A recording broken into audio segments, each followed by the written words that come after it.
The phone that woke me at 4:07 wasn't the loud one. It was the soft two-note chime I'd set up years ago for the reminder queue running dry. The one that meant the text company was probably having a bad night and nobody would care by breakfast. I took it downstairs so Bryony could sleep, sat at the kitchen table in the dark with the laptop lighting my face up like a fish tank, and opened the queue. 11 messages waiting to go out. By 4 in the morning on a weekday, there should have been 38,000.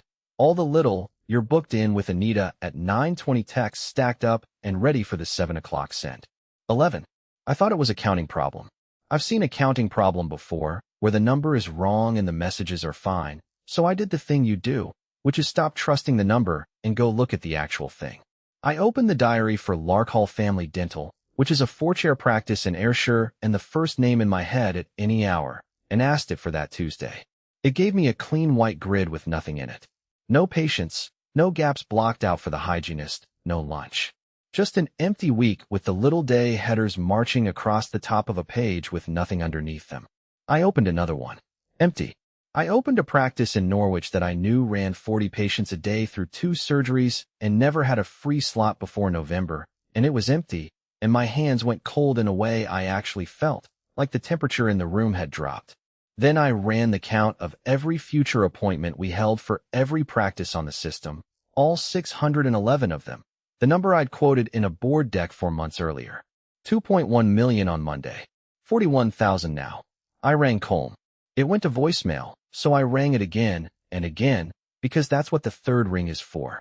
I was 5 installments from finishing a part-time software engineering degree at the university across the river, 340 quid a month out of my own account on the 28th, and the pay bump that came with the lead job was the entire reason I hadn't canceled it. That's the whole of my personal situation, and I'm not going to keep bringing it up. The work is easier to explain.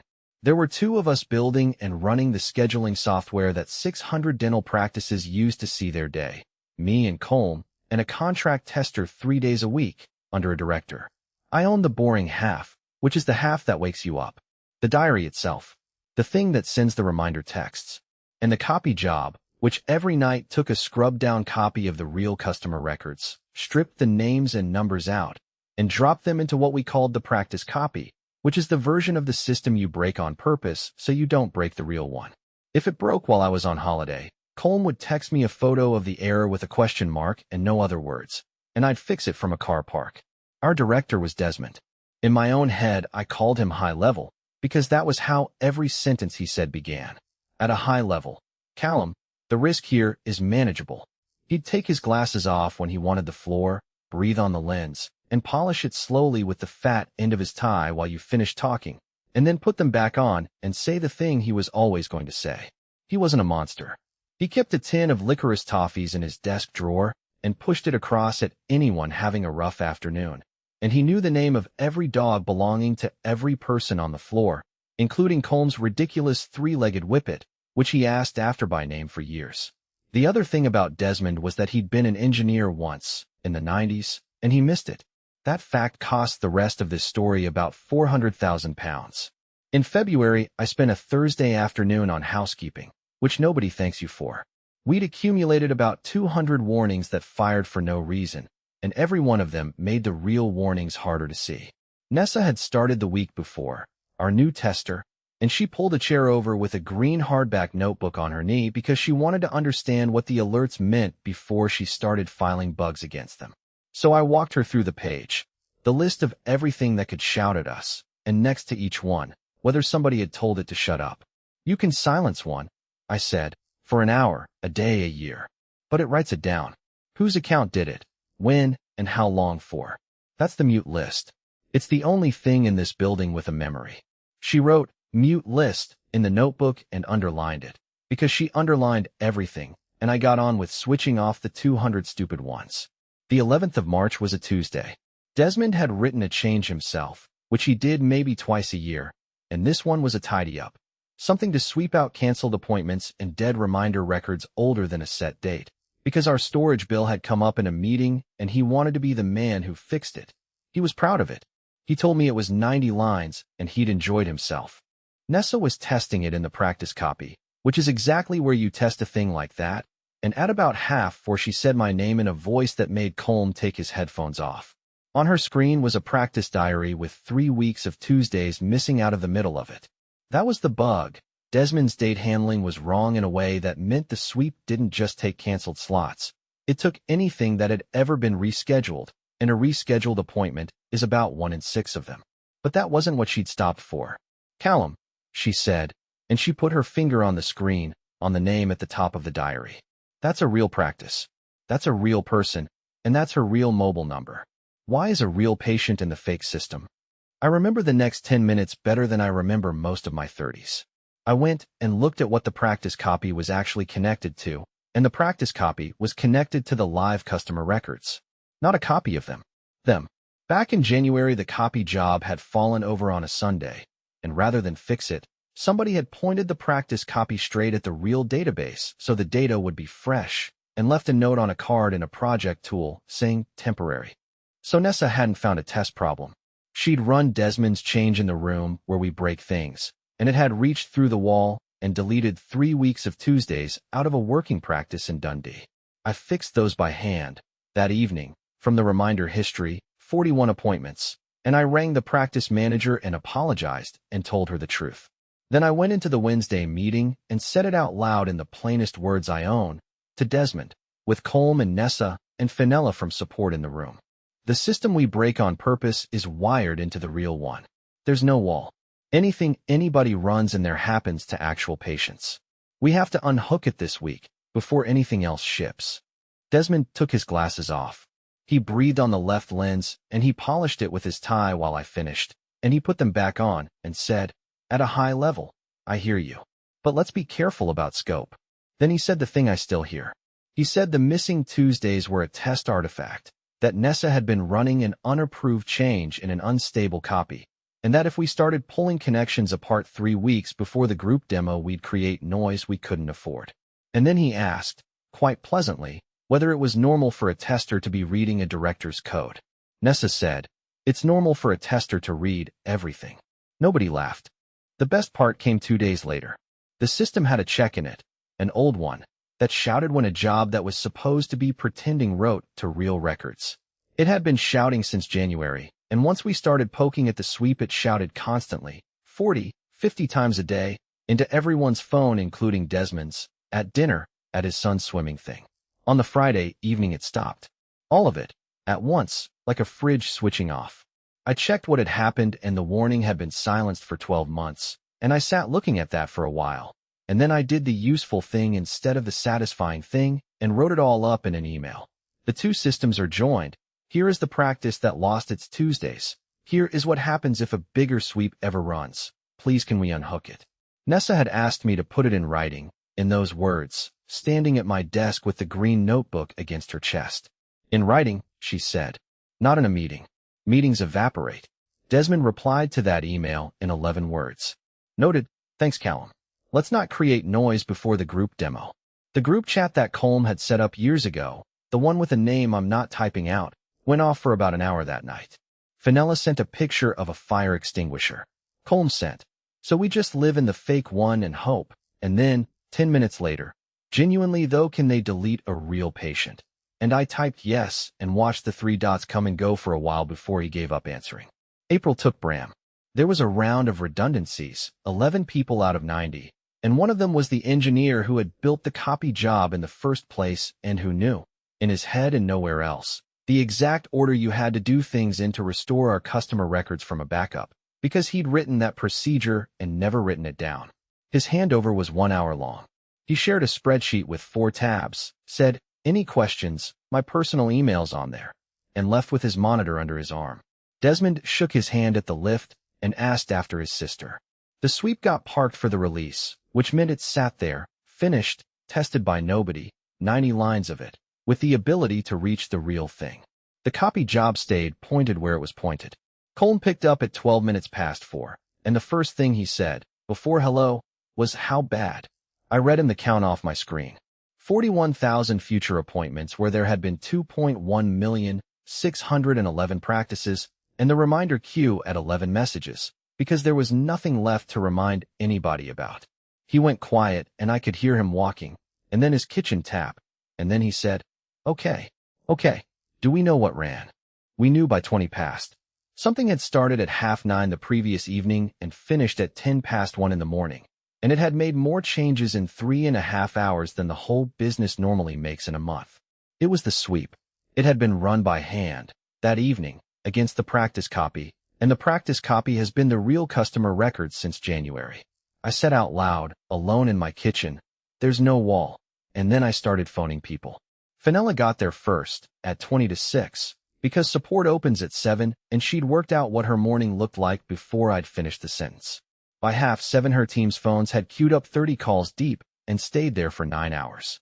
Practices with a waiting room full of people and a blank screen.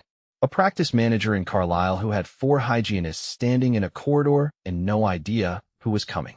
A dentist in Swansea, 63 years old, who had cried on the phone to a 24-year-old support agent because his 6-month recall list, every patient he was supposed to chase for a checkup between then and next spring, had gone, and he'd said the words "those are people's teeth" over and over. Desmond arrived at 20 to 10. I'd expected him at 7. He came through the double doors with his coat still on, gray right up into his hairline, and he'd shaved badly on one side. He had an 11 o'clock demo, a 40 practice group from the Midlands, the one thing that had been in every meeting for 4 months, and he went straight into the glass room to set it up and put a live diary on the big screen. Colm and I watched through the glass as he clicked and reloaded, and the projector held up a bright empty grid 2 meters wide in front of 6 people from Birmingham. He stood in front of it and said, at a high level, "We're experiencing a display issue," and one of them started putting his laptop away. Bernadette came down from the 3rd floor at 10:10 and stood at the end of my desk in her coat and asked me one question: "Is the data gone, or is the data hidden?" I said it was gone. She said, "Then get it back," and pulled up a chair and sat there for most of 2 days. The first thing we tried was last night's backup, which is the obvious thing and takes 4 minutes to find out about. The backups had been running to a place Bram had set up, under an account in Bram's name, and when the offboarding closed his accounts in April, the backup job had started failing every single night, quietly, into a log nobody read, because the alert that would have told us was one of the 200 stupid ones I'd switched off in February. I had to say that part out loud in a room with the CEO in it. The last complete copy of our customers' diaries was from the 12th of May. The second thing we tried was the running record of changes, which is the thing that lets you rewind to 1 minute before the disaster. It exists. It works. It also recycles itself, keeping about a week of normal business, and Desmond's sweep had generated so much change in 3.5 hours that it had chewed through the entire week and started overwriting. We could rewind to 1:20 in the morning, which is 10 minutes after the deletion finished. Colm laughed at that, one horrible note, and then apologized to Bernadette. The third thing was Bram. I made that call myself at 11:30, standing in the stairwell, and he picked up on the second ring and said my name warmly. I told him what had happened. There was a pause of maybe 4 seconds, and then he said, in a completely level voice, "Callum, I like you, so I'm going to be straight. I don't work there. They paid me 11 weeks' money to stop knowing this." I said we'd pay him, day rate, whatever he wanted. He said, "It isn't about the rate." I asked him if he'd just talk me through the order of the restore, 20 minutes, no invoice, and he said, "I'm sorry, mate. Ask Desmond." He signed my letter. And then, gently, "I hope you get it back," and he hung up, and he was right too, and I'd have done the same, and it still felt like being dropped. So we did it the stupid way, which is the only way left. Every reminder text we'd ever sent has the appointment time and the patient in it. So I wrote something at 12:30 that read back through the reminder history and rebuilt appointments out of the messages. It works. It also only reaches 14 days ahead, because that's as far ahead as we ever text anybody, and the text company only keeps 30 days of history.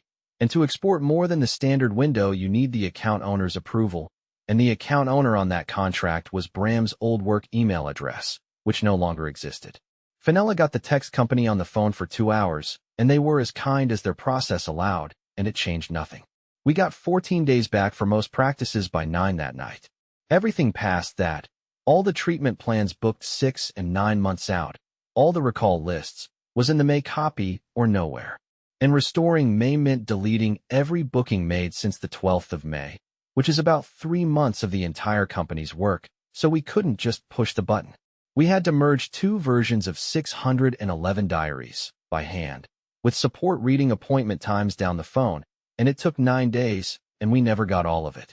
58 practices ended up rebuilding their own diaries from paper, from the day sheets they print each morning, which about a third of them still did, thank God. At some point on the second day, about 4 in the afternoon, Nessa said the thing that made Bernadette turn her head. She'd been quiet for hours. She had the green notebook open on the table and she said, to the room, "It ran on real patients because the practice system has been the real system since January. That's it. That's the whole reason. Anything anyone ran in the safe room has been happening to actual people for 7 months." Bernadette said, "Who knew that?" Nobody said anything, and I looked at the table, because I wasn't going to do it in a room at 4 in the afternoon on the second day of the worst week of my life. Not yet. She called it for the Monday. Boardroom. 10 o'clock. The long table nobody uses. Bernadette, Desmond, me, Colm, Nessa, Fenella, and a woman from the legal side taking notes. Desmond had his suit jacket on. There was a printed pack of paper in front of my chair, my recovery notes, and underneath the notes, 1 page I'd printed on the Friday and not shown to a single person, and I'd folded the top corner of it so I could find it without looking. Bernadette opened it the way she opens everything, which is flat. "Walk me through it, Desmond." He did, for 6 minutes, and it was good. He'd clearly practiced. The sweep had been a legitimate cost-saving initiative, correctly parked, and on the Wednesday evening he'd run it against the practice copy as a favor to the team so the demo diaries would look clean, which he accepted with hindsight was a judgment call. Then the pivot. "But the reason it did damage," he said, "is a connection I did not create and was not told about. That link was Bram's. Its legacy. At a high level, nobody in this room knew those 2 systems were joined." Nessa's pen stopped. Bernadette said, "Callum's email in March said they were joined." Desmond's glasses came off. He breathed on the lens, and polished, and put them back. "I get 400 emails a week, Bernadette. If it had genuinely been a live risk to customer data, there would have been a control on it. A check. Something in the system that stops a test job touching real records, or shouts about it. There was nothing. That's the actual gap here, and it's a gap in engineering, not in me. Nothing was in place." Colm made a sound like a cough. Fenella looked at the ceiling. I put my hand under my notes and pulled the folded page out and turned it round and slid it across the table until it was in front of Bernadette, and I said the only thing I said in that meeting. "This is the mute list. Look at the 11th of March. She read it for about 8 seconds, which is a long time in a quiet room. Then she read it out loud, in exactly the same flat voice she uses for revenue. A warning, existing since 2019, that fires when a job in the test system writes to live customer records. Silenced. Duration, 12 months. Silenced at 6:41 in the evening on the 11th of March. And then the account name, which was Desmond's, first name and surname, the way it appeared on his security pass. He said, "That's a shared account." Bernadette said, "It has your surname on it." He said, "Then somebody used my machine," and his hand came up towards his glasses and stopped in the air about level with his chin, and stayed there for a second, and then went down onto the table. "I would have," he said, and his voice broke on the second word, so he stopped and started again. "I'd have unhooked it if I'd understood it." Nobody rescued him. I have thought about those 40 seconds a lot, and what I remember is Nessa closing her notebook, quietly, with one finger keeping her place. Desmond's pass stopped working on the Wednesday. There was no announcement, just an email from Bernadette with the phrase "has left the business" in it, and his licorice tin sat in the drawer for a fortnight until Fenella took it to the support desk, where it was empty in a day. I got the lead job on the 2-person team, which is now a 4-person team, and the first thing I did with the budget was unhook the practice copy from the real records and rebuild the nightly copy properly, with the names and numbers stripped out, and put every silenced warning back on. Nessa is permanent. She negotiated hard. My 20th came round 9 days later. 340 quid went out, and there were 4 left, and the new salary meant I stopped doing the maths in the car park before I paid it. I told Nessa that, at the kitchen counter on the 3rd floor, because she'd asked what the promotion actually paid for. She said, "Good. Now write down how the restore works, before you're the man with it in his head."